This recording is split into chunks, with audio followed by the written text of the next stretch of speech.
Sa mga bibiyahe lalo sa undas long weekend, bantayang maigi ang inyong mga bagahe. May pasaherong nakaiwan ng maleta sa NAIA Terminal 3. Ang laman, milyong-milyong pisong halaga ng alahas at bag. Nakatutok si Maki Pulido.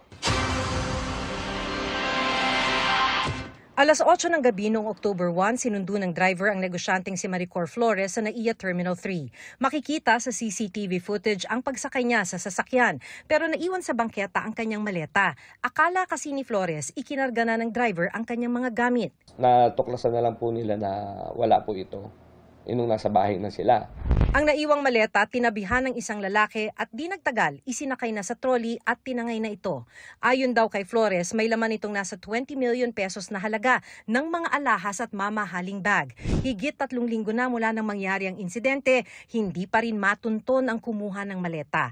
Kulang kasi ang CCTV camera sa open parking space ng NAIA Terminal 3, kaya't hindi nakunan ang ginamit na sasakyan ng lalaki. Wala pong ganung sindikato na as in, wala pong ganun. Isolated case eh. Alam niyo naman po ang mga magnanakaw, ang hanap po niyan opportunity lang.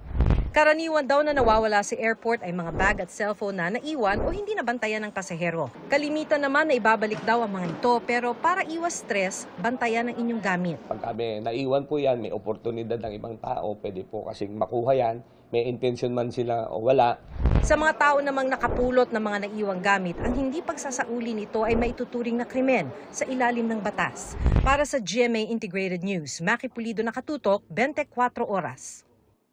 Mga kapuso, samahan nyo kaming tumutok 24 oras. Bisitahin at mag-subscribe sa GMA Integrated News sa YouTube. Sa mga kapuso abroad, bisitahin ang GMA Pinoy TV at www.gmanews.tv.